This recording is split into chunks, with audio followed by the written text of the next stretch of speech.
IMF এর চাঞ্চল্যকর এক পরামর্শে থমকে গেল নবম পে স্কেলের শব্দ। সরকারি চাকরিজীবীদের নতুন বেতন কাঠামো কি সত্যিই আটকে যাচ্ছে? সরকারি কর্মকর্তা ও কর্মচারীদের মধ্যে এখন সবচেয়ে আলোচিত বিষয় নবম জাতীয় পে স্কেল। কিন্তু এই কাঙ্ক্ষিত ঘোষণার মাঝখানে হঠাৎ করেই বড় দেওয়াল তৈরি হয়েছে আন্তর্জাতিক মুদ্রা তহবিল বা আইএমএফ এর শর্ত।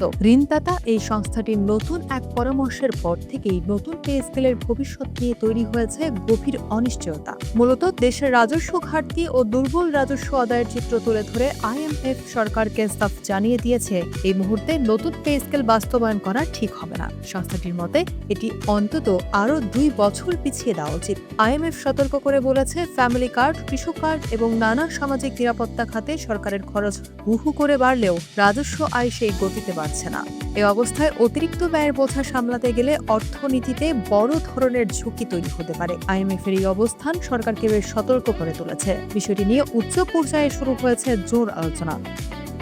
গত 26 জুলাই প্রধানমন্ত্রী তারেক রহমান অর্থ মন্ত্রণালয়ের কর্মকর্তাদের নিয়ে এক নীতি নির্ধারণী বৈঠক করেন। সেখানে অর্থমন্ত্রী আমির খসরু মাহমুদ চৌধুরী প্রস্তাবিত পে স্কেল চালু করলে সরকারের উপর কতটা আর্থিক চাপ পড়বে তা বিস্তারিত তুলে ধরেন। প্রধানমন্ত্রী পুরো বিষয়টি অত্যন্ত গুরুত্বের সাথে দেখে কর্মকর্তাদের আরও গভীরভাবে পর্যালোচনার নির্দেশ দেন।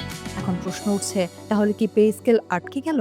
চূড়ান্ত সিদ্ধান্ত জানা যাবে আগামী অক্টোবরে। 12 থেকে 18 অক্টোবর থাইল্যান্ডের ব্যাংককে বিশ্বব্যাংক ও আইএমএফ এর বার্ষিক সভা অনুষ্ঠিত হবে। সেই সভার ফাঁকেই আইএমএফ এর শীর্ষ প্রতিনিধিদের সাথে চূড়ান্ত বৈঠকে বসবে বাংলাদেশ প্রতিনিধি দল। এই আলোচনার উপরই মূলত নির্ভর করছে সরকারি চাকরিজীবীদের ভাগ্যের চাকা।